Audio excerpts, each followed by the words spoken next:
Good afternoon. Thank you for attending the virtual farm tour here. I'm Brian Lewis. I work for DuPont Pioneer. I live in Kennewick, Washington, which is in the eastern part of the state, what we call the Columbia Basin. And I've been fortunate to been around this dairy, Ruby Ridge Dairy, for not quite 25 years. And in all those years, it's been really great, and I feel very privileged to have been on this operation and be involved. And truly, I think, we feel like as though we're partners, I believe. So we have the family here, or at least part of the family here, and Dick Bingen and Kyle will be presenting. So I will turn this now over to Dick. That would be me. Now, we're not professional presenters, so probably start the other part of the family. It's here is son Todd, daughter-in-law Carla, and I think my wife is here someplace, but she's the virtual part. No, she stayed home because we thought it was more important for Kyle to be here. So anyway, before I start, I'd kind of like to say that we're here kind of to explain to you how we run our dairy, certainly not to explain to you guys how to run yours. So our hope is that you'll be able to take something home that'll help you out on your dairies. And then as we go, we would appreciate you just, if you have a question, just ask. So let's see. Got to learn to run the clicker. Other way. No, that's forward. Got it. That's kind of, the one beside me is the one who's missing.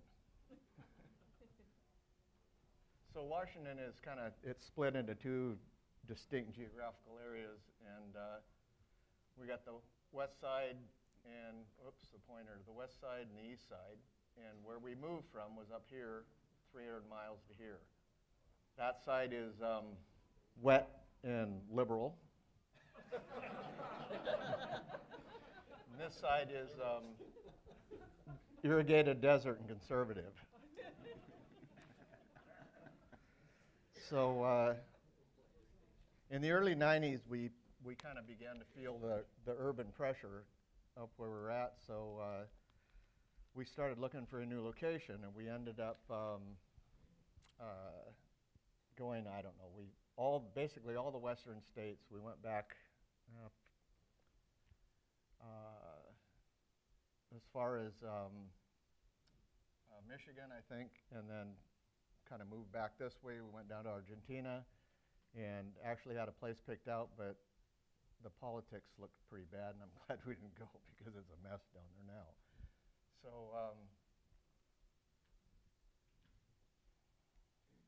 the thing that happened, we were under no immediate pressure to move, so we had a lot of time.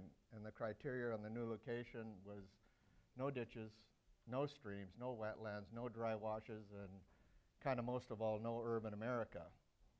We're kind of also firm believers, and if you're in animal agriculture, you need to control your land base, which doesn't mean you have to own it, but you would, at least you've got to control it. June of '99, 50 or so locations we looked at, and we found our current location and purchased 2,700 acres, 2,240 acres under pivot irrigation. We sold the west side location, then we leased it back, so we were able to continue to milk cows. We burned up all our equity on the land base, and we had to wait to build the dairy. In early 2000, we purchased a mobile home, drilled a stock well. We began laying, that's what it looked like when we bought it. That was it. We had pivots and desert. And summer, we started heifer corrals. And so, except for heifer feed production, all the ground was leased out to local farmers for crop production. Early 2005, we hauled our equipment back and forth across the pass, and made feed for both locations. January of '06, we started moving our dry cows. We dried cows off a month early, and then load them on a trailer and haul them over the hill. Milked our first cow in March. Around Christmas, we milked our last cows on the west side, and were able to move just strippers at the end. The entire year, I think Ruby and I saw each other a total of probably 60 days, and that kind of included shaking hands at the top of the pass, but as we kind of switched from one side of the state to the other. All our growth was from within, and so what we did is built the facility with our own crews. So the speed that we built the facility was dictated by our cull rate and by our heifer crop.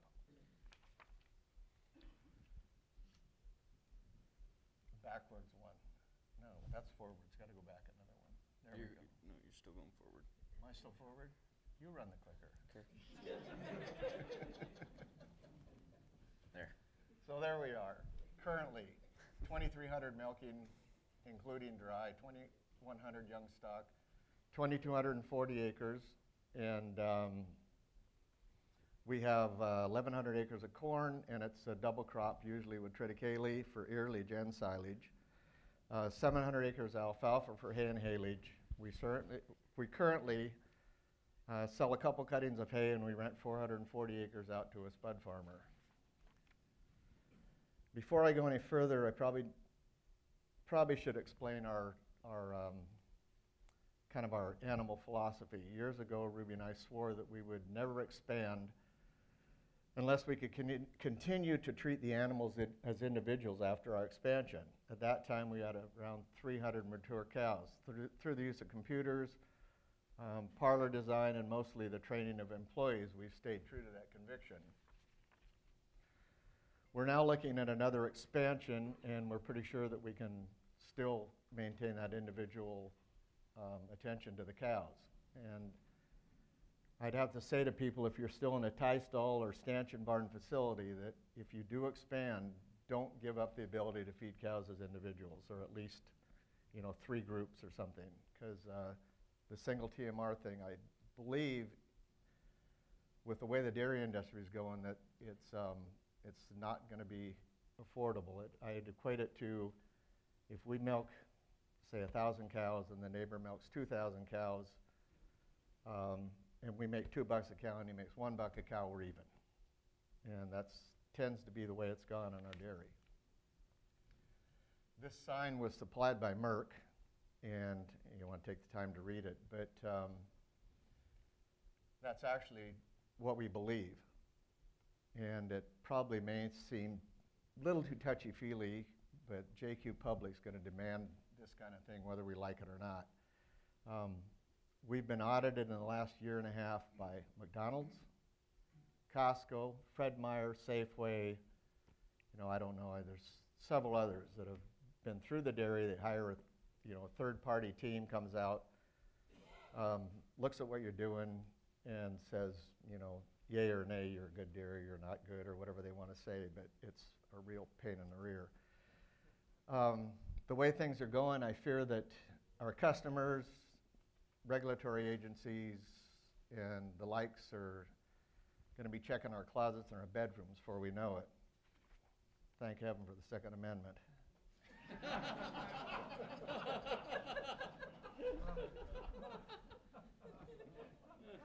So there's really nothing earth-shaking about our facility. The calves are housed in canvas hoop barns, 60 per barn, and we wean them about 60, 70 days, or when they're eating 3 pounds of starter. Feed whole milk to all the calves. Milk solids are measured daily, and the milk is fortified when necessary.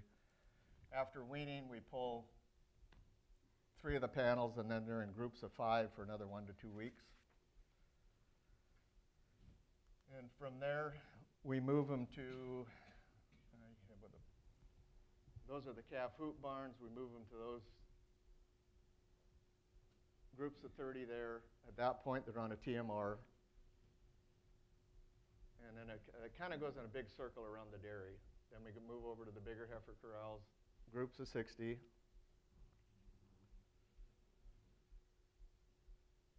And then up there, just below the area, is where the breeding pens start. We breed at 15 to 16 months. I know a lot of people do 22, but I will get back to that. Our target age for freshening, 24 to 25 months. We're actually missing that target by 2 weeks, and it's neither Ruby nor I are happy campers about that. We don't like missing what we set up for targets. We've been down the road of freshening at 22 months, but it's kind of like walking around the streets of Seattle and you see all these young girls that they look like they're 18, 19, 20, but they're not ready to have babies. So what we expect out of these animals, regardless of 22, like at 22 months, we expect them to grow 3 to 4 inches in that first year. They got to gain 300 pounds, and they're supposed to give us 100 pounds of milk. And there's some people that must be better managers than we are, but we just can't get them to do it. What we end up with is a lot of sophomore slumps when we do that. When the springers are moved out of the last pen and over to the close-up barn, then the process goes all over, and all animals move up one pen, and that's the way we manage those. All our cows, freestall barns, sand bedding. If I had to walk through there for the second time to take these pictures, a lot more of them were laying down.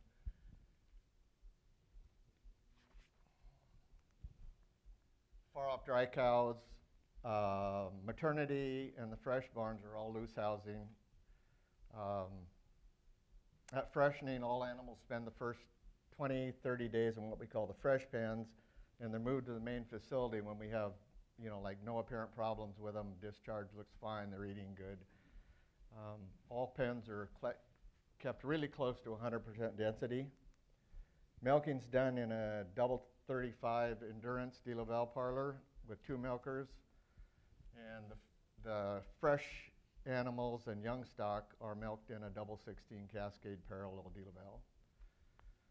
We have milk weights, back flush, activity monitors, cut gates, a couple other bells and whistles that don't amount to much, but that's the main things. High pressure cooling. You can see the fans up above there. What we did is got a hold of, maybe you're familiar, we got a hold of Artex and said we want to run pressure washer pumps and put high pressure nozzles on them, and we think that, like if you go to somebody's pergola or something, got little spray rigs up above that keep you cool and don't get you wet, and sure enough, it worked. We can take 20 degrees off ambient in those barns. So when it's 100, it's 80 in there, and it's done well. Cooling the dry pens, and I have the numbers to show it, but we gained 10 pounds on the peak milk of all the animals that were dried off in the last half of June, July, August, and the first half of September. And that's the dry pens. And if we're going to do it all over again, we did the parlor first, and I think we would have done the dry pens first before that. It's huge.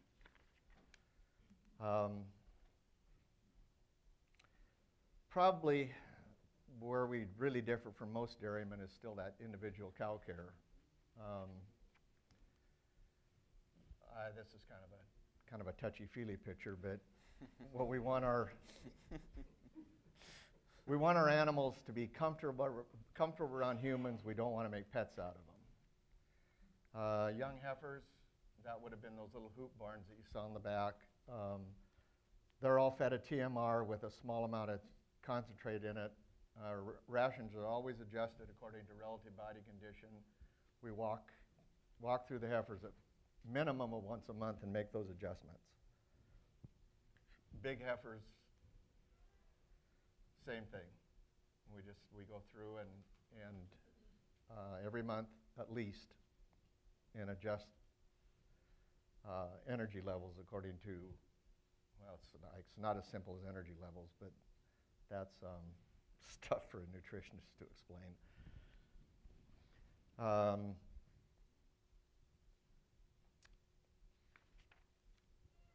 Okay, I guess moving on to the cows. this is something that we're really aggressive about moving cows from pen to pen, regardless of what you read. I'd say more money is made here than almost any other practice on the dairy. It's not rocket science, and what we actually do is, and the light came on, and I don't remember the name of the dairy in Toronto, but we were at one of those high-powered dairies, and the guy that owned it was walking in front of his cows, and there was a grain cart sitting there, and he reached up and he put a scoop in front of a cow, kind of shoved the grain cart down a little ways, and the next cow got two, and I said, "What are you doing?" And he says, "Well, look at the rib on this cow." And I said, "Yeah." And he said, "Well, these two need more than the others in the string pen." And so with Ruby and I, the light kind of came on, and we said, okay, our nutritionist, our vet, and Ruby and I, we all kind of bought into that philosophy and said, let's see how we can do it with a big herd. So we start with fresh cows, and all fresh cows either go into a fresh heifer group or a fresh cow group.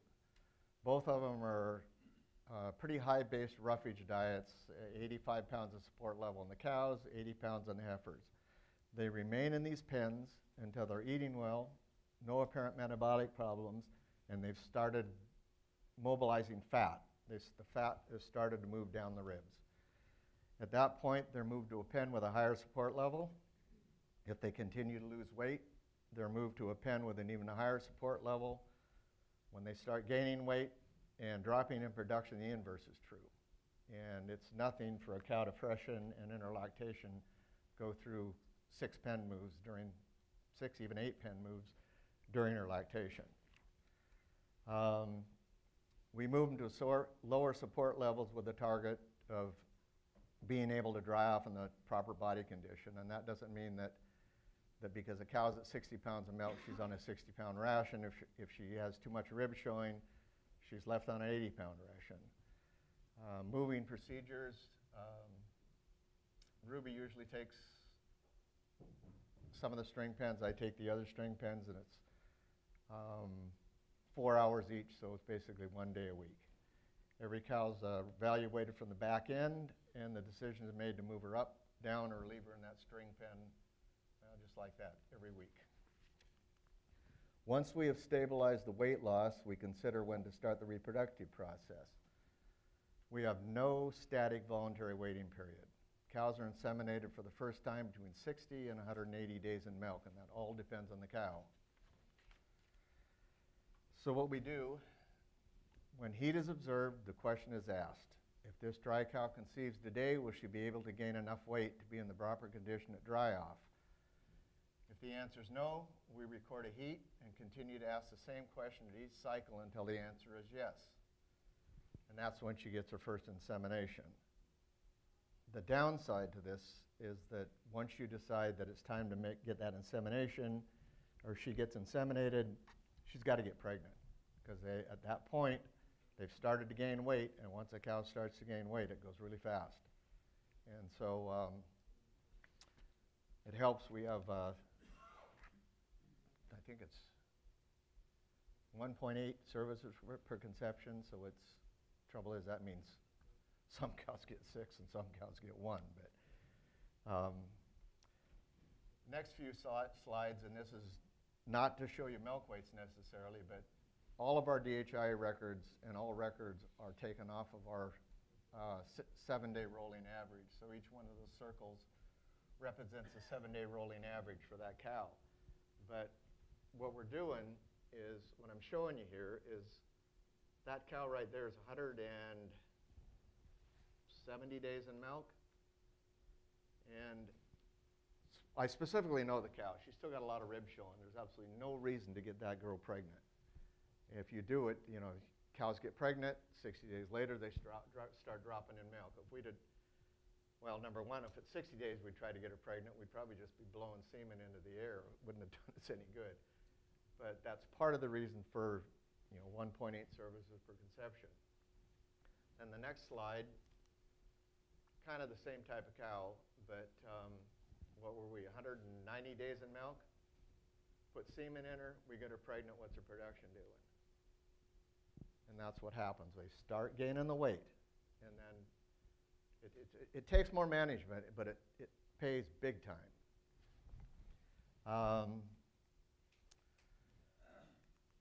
That also, if you look at the lactation curves, they're not what the old Woods equation, I think they called it.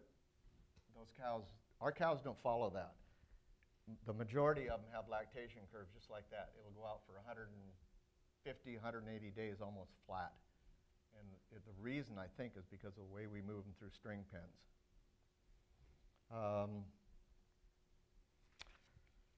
Let's see, the last cow there. Oh, yeah. She was inseminated at, 80 days in milk. And she's one of those cows that never got into her working clothes. She stayed in what we call string pen number 2, which is where most of the cows freshen into. And she'll never get out of there. She never peeled. We need to get that cow pregnant and like in a hurry.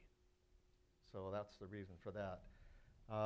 I'd say that our commitment to treat each animal as an individual, the varying rations between string pens and delaying breeding probably are the main reasons for our production and our profitability.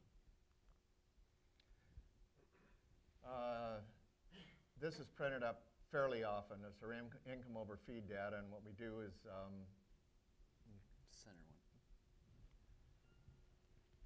right there is the number of animals per string pen on that day. And that particular day, that was the cost of feed on that day. And the same way all the way across. The top pen, that's your production, second pen, third pen. And the second and third pen are usually where we freshen cows into. Well, I take that back. You get down in the last. These cows are all milked in the big parlor, and that is after I've mentioned that we make sure that they're doing a good job, and that would be 9 and 10, freshen all cows into 9, all heifers into 10, and then they move to the other pens, you know, when we think things are rolling along good. And that is the production per string pen, and it's off of meters, and it does match the milk tank. Milk, dollars per cent, 100, that was actually our pay in August. I don't know how that compares out here, but usually the West Coast is much lower. And you can just go on across income over feed, feed cost per cow per day, dry matter intakes.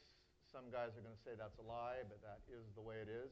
If you average, let's see, I have it up here, actually. Figured it out last night at 56.8 is what that average is for dry matter intakes for the herd. And if you're going to get cows that give 132 pounds of milk and the fat test in that string pen is 3.6, they have to eat that much. It's not, if they do, if they don't, they die. I mean, it's just, that's what it takes. So go ahead, Kyle. You can operate the machine. So to make this strategy work, we needed several rations, and they're balanced for several different stages of lactation and production levels. We currently feed 10 milk cow rations, 2 dry cow rations, and 7 heifer rations. So because of this strategy, we needed to build a facility to accommodate what we were doing. It was just the hours on a loader bucket coming up with corn or canola and going like this above the mixer box wasn't working. So we built this facility. Consists of 14 commodity bays, which are pretty standard commodity bays. Capacity 1 rail car each. We got 4 conveyors, and they're all on load cells, 1 stationary mixer, molasses tank, 3 manure bins, 4 hay conveyors, and 7 roughage bays. Roughage bays are actually all trailers that we take to the roughage and then load it. Well, cottonseed too, because it won't go through the augers. And then this is how it works.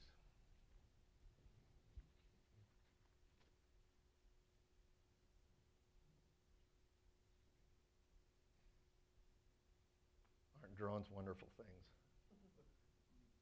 I mean, the ones that fly.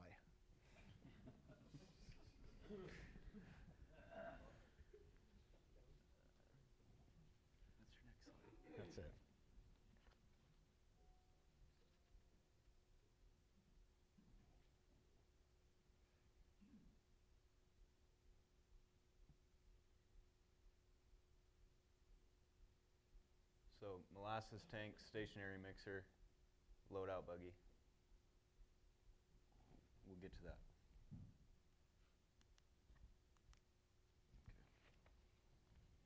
Okay, we begin by loading all the roughages into a forage box. That thing on the front of the forage box is, I don't know if you're familiar with those or not, that's a yard goat that we modified so that we seem to have no employees that could back up with mirrors, so now they can look over the back.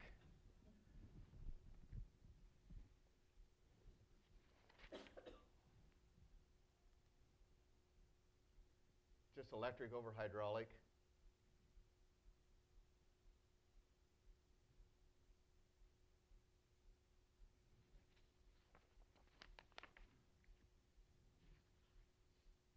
Click through the next one. Okay, the feeder's given a sheet, and he has the appropriate amounts of each ingredient for each string pen. It's looking at the sheet down there. And he turns the switch, watches it display until the desired amount of each ingredient is reached.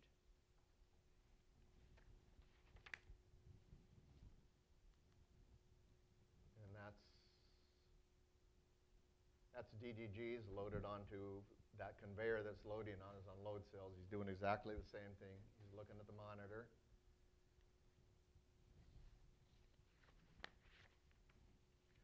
So the augers in the there's an auger in the bottom of each one of those 14 commodity bins, and they're all flat so we can load out conventionally if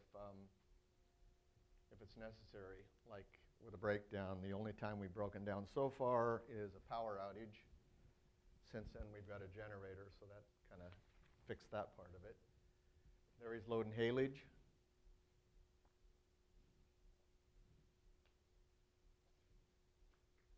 See when he gets close to the amount that he needs.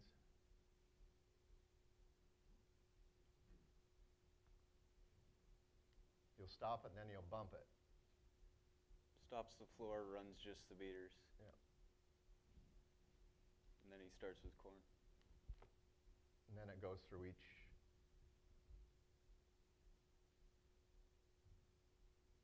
You'll see him do the same thing. He'll get close to what he needs and then bump it again. Didn't you tell me one time that basically you paid for this pretty quickly just on reduced hours on the loader? We took, cut 2/3 of our loader time out. $60 an hour, $12,000 a month.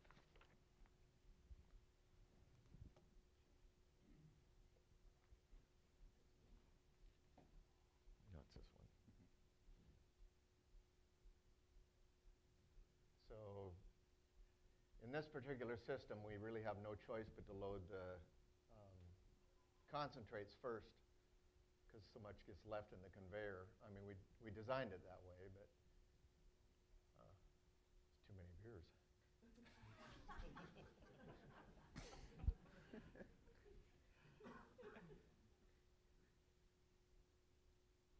Cottonseed, flake corn, and then the roughage will follow, and that's what cleans out the conveyors, basically.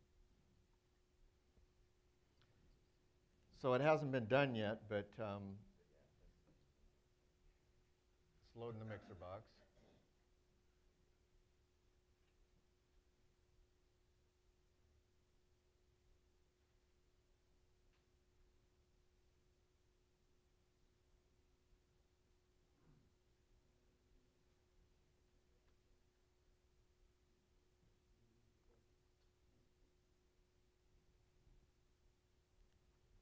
Thought it kept going. Yeah.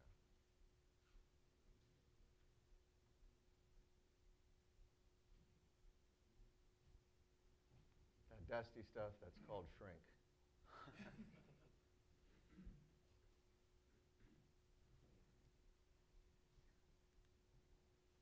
And then, whatever liquid, either molasses. Molasses at this point is overpriced, so we don't feed it, but we still have to add water to the ration. So it hasn't been done yet, but what we're in the process of doing is connecting everything to a PLC. So the feeder comes up, has something that says, okay, I need batch 1 for string pen 3, punches a button, and then it's done. What we accomplished, and this goes down to the question, we cut our loader time by 60%, dead on accurate. We feed for no waybacks, and oldest feed is always fed first, and it's cut considerable shrink. Most of our employees are feeding after 5 sessions, and some of them take 10 to train, some of them take 2 to train, but kind of the average is 5 training. And the hardest part to train them to do is to have the feed even from one end of the barn to the other. This part's pretty easy. They just have to know what corn silage and haylage are. The other thing, and it's a big one, for anybody who feeds very many cows, you'll never have to feel like you're being held hostage by a mediocre feeder. It's your turn, Kyle. Yay. You get to run the button and talk. I'd like to start this off by saying this is actually not my portion of the presentation or my expertise, but my dad sitting over there hiding in the corner is not able to stand up here and talk in front of you guys. He won't be able to say his name. So you got the millennials sitting up here talking about the crops and such. One of the few not lazy millennials. Yeah. With that being said, I'll probably have to rely on my dad and my grandpa for some of the questions if they're over my head. So we'll just go with the flow. Eastern Washington, it's a shrub steppe climate region. Like Grandpa said, it's one step above a desert. We get about 6 to 9 inches of rain a year. So this makes us fully reliant on supplemental irrigation. Beans and crops need about 30 to 32 inches of water a year on average, and that depends on the heat of the summer. So all of our irrigation, there's 7 different wells drilled on the cropping part of the operation alone. The water is applied through center pivot irrigation systems, and the water coming out of the wells is at about 62 degrees. So this helps us warm the soil in the spring and aid plant growth. So the cows couldn't perform the way they do without the farm being able to produce high quality feed. We prominently grow 3 main crops: triticale, alfalfa, and corn silage, and all of which we ensile. We plant anywhere from 80 to 115 day length corn. Our short day varieties are planted into open fields in mid-April, and this allows us to harvest in late August and get our new seeding established, or our new seeding alfalfa established before winter. If we wait till spring or any time after about a magic day, 10th of September, chances are the alfalfa seeding is going to blow out. So in this picture here, we got Brian Lewis, my dad, and I. We're looking at some P1690, just looking at plant health, how well the cobs or the ears established this year. This is one of this year's fields.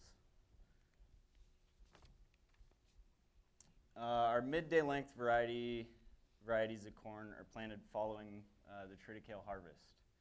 So we no-till the corn into the triticale stubble. After the corn is planted into the triticale stubble and the triticale starts to regrow, we then spray that regrowth off with Roundup to kill that regrow triticale. Our long day length varieties are planted into our open fields.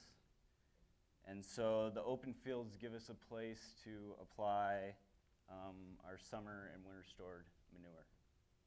And then these fields are tilled in the spring to incorporate the manure prior to planting the corn. Oh, so that picture there, some triticale, and we're chopping it, getting ready to put the corn right in after it. We tend to purposefully select varieties that flex well. Short to midday length varieties are planted at 34,000 seeds per acre. And then our long day varieties are planted at 28 to 30,000 seeds per acre. that one corn plant on the right is just a bragging plant. It's not, Yeah, not so what we you get got all the Brian time. over here going, what the hell is that? And then Dad going, I know, right? How do we capture those genetics? No. Yeah, that was kind of just a freak deal. But we put it It's in worth there. taking a picture of. Yeah. A little bit out there. So this year was actually the first year that we planted a whole field to 28,000 seeds per acre. And it was the best we've done as far as starch and tonnage combined. By hand selecting varieties out of our test plots, we've been slowly able to lower plant population, increase starch percentages without sacrificing tonnage. But we have to remember this isn't, we're not growing crops for grain production. We want a certain silage with, you know, highly digestible stock, which means you can't have 40,000 seeds per acre, stalks this big around, and 50% of it's rind and the rest of it's a little bit of pith. Big fat stalks, way less rind, way more digestible pith. And so probably not true for grain farmers, but for dairy farmers, this is what we go after. So at this point, if I could get Brian and Dad to please stand up. There we go. Stand up. That's all we have Good. to do. Okay, now, It's fine. no. Face the crowd. Dad, take your hat off, please. Take your hat off. Okay, now look at your toes. Both of you guys look at your toes. Okay, you see the bald spots on top of their head? You can tell that picking these varieties and the different plants that it's been taking a toll over the years on the hair loss. But yeah, you can sit down now. Kyle, do you explain it? Want me to explain the test plots? Yeah. So Expand on it. what we do every year for test plots is we have Mycogen, Pioneer, DeKalb. We say any varieties that you think will work in our area or work for our dairy after they get the idea of what we want, we will plant whatever you bring. And so we have each test plot ends up about 20 tons, and we plant 8 rows, harvest 8 rows, and then everybody comes out, and we all of us walk through the competition. All walks through together. We've got a really good rapport going with everybody, and they all criticize each other's corn or, well, they don't do a lot of that, and it works out. It works out really well, and all 3 of those take all the same test plots and advertise against each other with them. It's pretty fun. But anyway, that's how we pick varieties. Yeah. So here's a short video of a typical harvest. 2-foot high chop. Yeah, so we high chop everything, and we try to harvest all of our corn silage at 3/4 milk line. We feel like if you're going to err on it, though, err on the dry side and just do a better job of processing. We don't err on the wet side. Just doesn't. We can't get the amount of milk we want. So we're about to get to these guys' favorite part of this video. 1 second. Yeah, being from most of you. I'm being actually a from- Green Bay fan, so if these guys get jumped afterwards, please leave me out of it.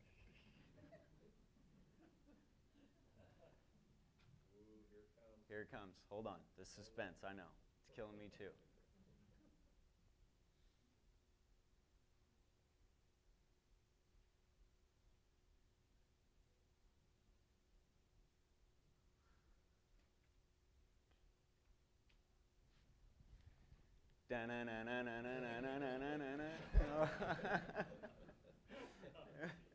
But we're not taking bets because we're playing at Green Bay in December. That's right.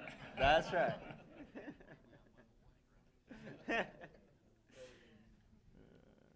What was the tonnage on that field? I believe that one Todd? was 41. 41 starch. No.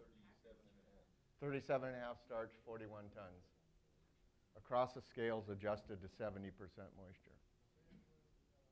So this is that P1690, that first picture that I showed you guys with Brian Lewis, my dad and I, we were all standing there looking at the ears. So our theoretical length of chop is around 22 millimeters, or a little over 3/4 of an inch.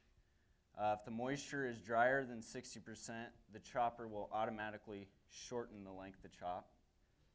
And like Grandpa mentioned earlier, we tend to lean a little more towards starch rather than what the industry considers optimal moisture for fermentation.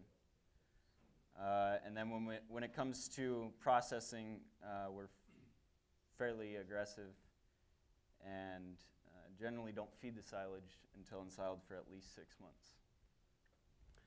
So there's a picture of, they're looking at the length of chop. We got OJ, Brian, my dad, Grandpa, how well the kernels are busted up. We were all posing for that. Yeah. The beers are sitting right over here. So. I'm joking. Oh yeah, sorry. Throw you guys under the bus. I think they can see that. So, oh damn. Okay, that might be a little hard to see in there in the back. Here's some green samples tests from this year. And the last 4 years, starch values have run anywhere from 35 to 43% starch. So this particular field on the left would be circle 17. The moisture was 61, and starch was 40. The one on the right here, starch percent of 43, and a moisture of 59. Tonnages? Yeah, so then we'll take a look at tonnages here. So the figures shown in the table above are tonnages and starch values from this year's harvest as well. Every truckload of silage is weighed in across our scales and recorded with the truck ID in our scales program. We then use the average moisture off of Harvest Lab, recorded by the chopper, to calculate our tonnages. So we got our circle numbers over here, varieties here, so 70P, 7958, there's another 7958, 1690, 0801, 0589, and we got starch values running down with those varieties, as well as the tons to the acre adjusted to 70%. So that 1690, the one that was being chopped into that Seahawks box, that one, like they said, came out 37 starch and 41 ton. Yeah, that's high chop. And then 0801 did pretty good at 42 starch, 42 tons to the acre.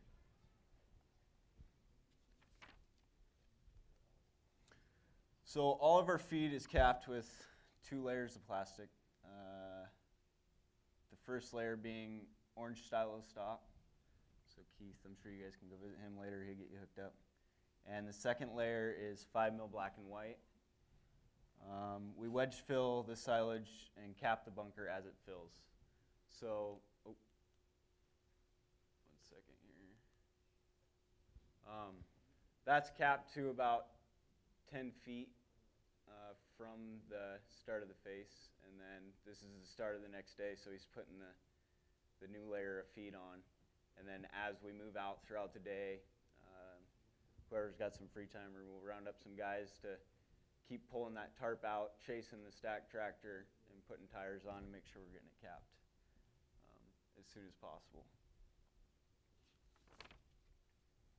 Yeah, and then here's a short video of what the bunker looks like being capped. Or, sorry, stacked. So that's the start of the next day. He's putting that first layer on. And like I said, there's about 10 feet there of the top left. Everything else has already been capped. So we also harvest earlage.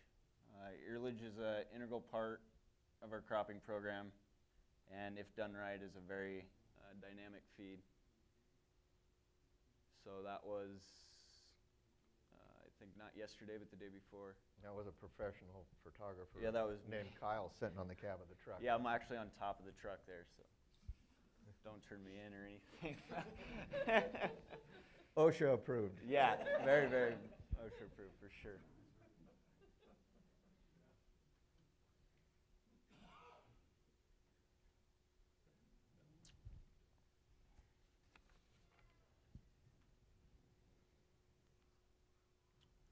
So over the past couple of years, we've also been playing around a little bit with Green Star Apex. I don't know if anybody's familiar with it, but essentially what we've done with the program, and this isn't all that you can do, but we've downloaded the data from the chopper and we've put it into some visual maps. So we've compared previous years, the same field. We've compared With different fertilizer programs. different fertilizer programs. We've looked at, you know, if Plant density. plant population, moisture. So if it looks like there's a dry spot in the field, maybe it's a different soil type. This will map tonnages, dry matter, protein, starch, ADF, NDF. And so yeah, we're just getting started with this Apex mapping, but I think it's... John Deere's been at it a lot of years and they still haven't got it right. Yeah.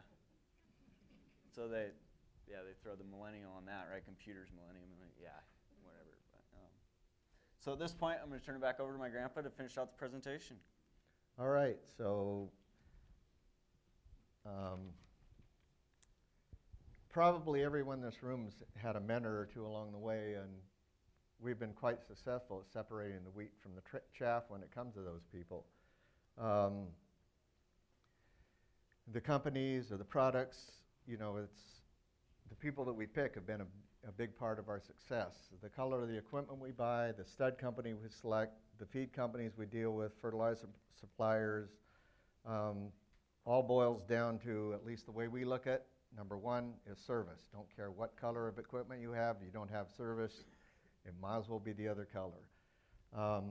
Performance is number two and price is three.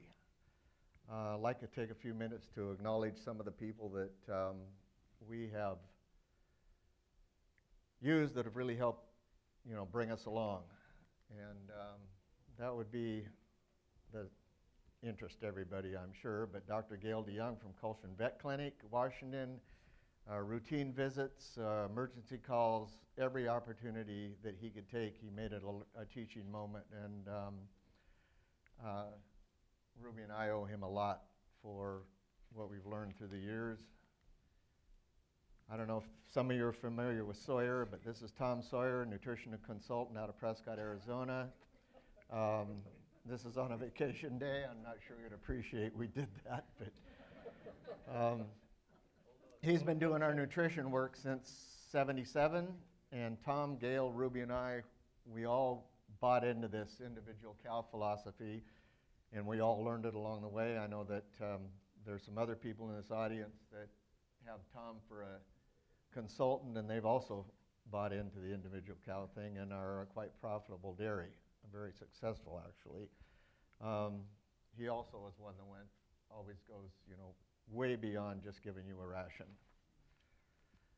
Three, Pioneer Seed Company. The vast majority of the seed we planted through the years have been Pioneer.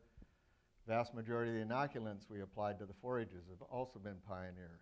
I can't, you know, definitively say that every variety of corn at every day length has beat all the comparable varieties, but it's what comes with the seed that's the most important. Same thing about the inoculants. The services and the people have been really good. I'd like to thank Bill Mahana, Pioneer Ruminant Nutritionist, for his help on several occasions. Brian Lewis, agronomist, the one with no hair. I'm sure we're part of that. And one thing I hope, and it's not just Pioneer, but everybody's going through all these mergers and acquisitions, and what we worry about is that the individual attention that's been given to clients doesn't fall victim to the corporate bean counters. That's a big deal. So from Ruby Ridge, we thank you all for coming, and hopefully we've generated some questions. If you want to get in depth in stuff, we're going to be over at the Pioneer booth a few aisles over for a few hours. So Are there any questions? Unload on us. Would anybody like? Go ahead. Why don't you guys cut your population on your early hybrids? That's one question. And the second is, what dry matter percent on your snaplage have you found your cows do the best? On the snaplage, 38 to 44, 42. And we get it any drier or any wetter in the fermentation, just doesn't, the cows actually don't like it as well. But it's you know, you go into a field and you got a dry spot and a wet spot and a dry spot and a wet spot, and that's, it's not always an easy number to hit. So your goal is 40. In your experience, would you agree with that, or 4 tick wetter. a little wetter? Yeah. I think if you're going to make a mistake with earlage, it should be wetter. I mean, that's what we feel like. If we go drier, we get kind of an alcohol fermentation, and it just doesn't feed as well. So if we're going to err, we err on the dry side with the corn silage and the wet side with the earlage. And then your populations on your early day hybrids. Oh boy. No, you get to talk. That's where they seem to tonnage and starch the best. So we've done all kinds of trials with different populations and the shorter day lengths. It seems like that's the population we needed to be at. The longer day lengths seem to ton better and starch better and at a less population. And that's kind of a catch-all thing too, because one short day length, you know, one flexes and one doesn't. So, you know, it's what one flexes more than another. So that's, you have to pay a lot of attention to that. On your cows, for sires, do you pick the sires, or do you have a kind of a service that looks at your cows to see what would be the best?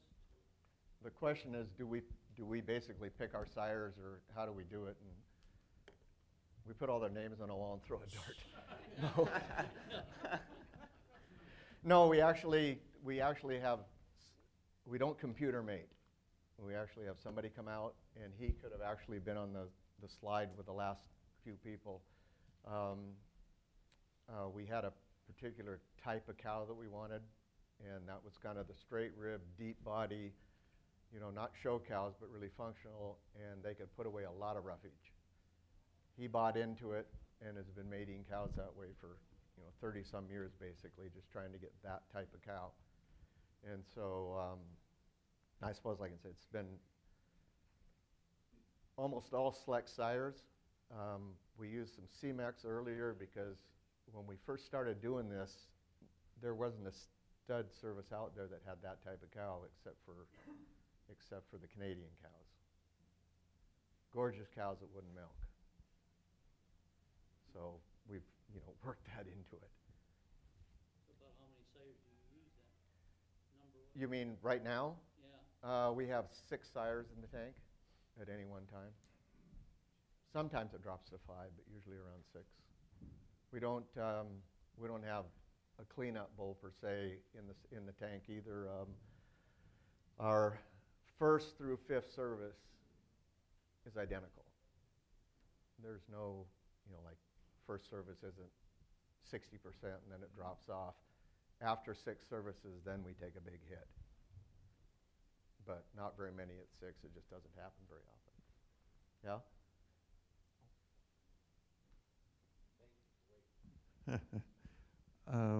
What correlations do you attempt to make between your intake for the animal and the protein and the value of the milk coming out the other end? And what kind of somatic cell count do you typically run? You want what we want to run in cell count, you want to run what we typically run. Typically is under 160, and usually around the 130 range, but we bounce up to 160 once in a while and back down. The correlation, oh man, you know, I can't answer that question. I don't know what the correlation is. Sorry, but I don't.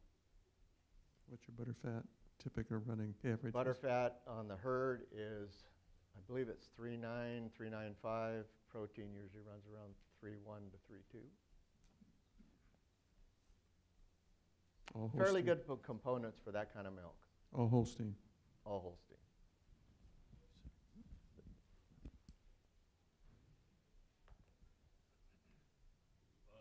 Calving interval on the herd as a whole, and what's the average age of the herd? 416 days. And the average age of the herd is 3.1, I believe. But we have a, you know, to make that right, we keep track of two types of culls, voluntary and involuntary. And we have a very good market for our second calf animals or our first calvers, either one. First calf heifers, we watch them, and then we say that's the kind of animal we want in the farm. We usually go ahead and we inseminate them like we would any other animal on the farm, and then we have a good market for pregnant first calvers, or some of them on seconds, but usually it's about 8 out of 10 are first calvers that we sell. And so our involuntary cull rate, which is, I guess, you know, it defines itself, it runs anywhere from 18 to 22%, and the rest, we're actually at 35%, and the rest of it is selling animals.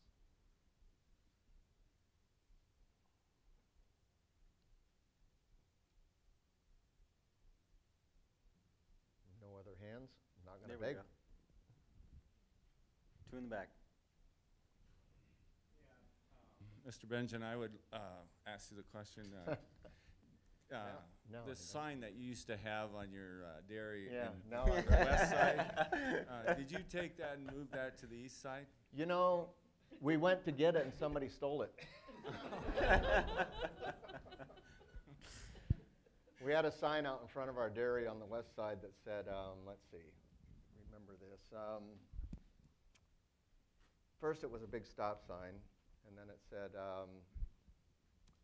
if you do not have an invitation or an appointment, you're trespassing. And then the next paragraph was, we consider our lives and our livelihood as one and the same. If we perceive your visit to be a threat to either, we will take what we consider appropriate action. Because thank you, the Benjamins, and that is actually a legal sign to stop government people from coming on your place. And if they come on your place and they walk up to Peter or Jose or whoever and they say, hi, how are you? And Jose or Peter answers back and said, I'm fine, how are you? That is a legal invitation for them to be on your place, unless you have a sign on the entry that says something that says, you know, no trespassing or whatever. But we like that better than no trespassing. Question over here. What's the biggest opportunity in your operation do you see in the future, or area that you'd like to improve the most in your operation?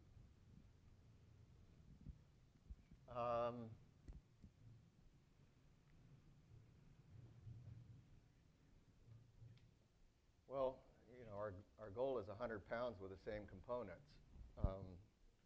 How we get there, I think the biggest change, we're going to expand again because of all the extra land base that we have that we're renting out, and we're going to look seriously at robots. And the other thing is that we've got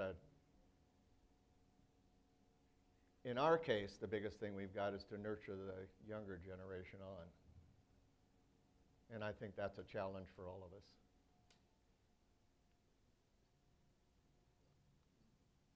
Hey, thank you for coming. I hope you all found this as fascinating as I have for the last 24 years. It's been very good. Benjamins will be at the booth 2407 if you didn't get a chance to ask your question and would like to do that, they would be at the booth, DuPont Pioneer booth. booth number 2407. Thank you.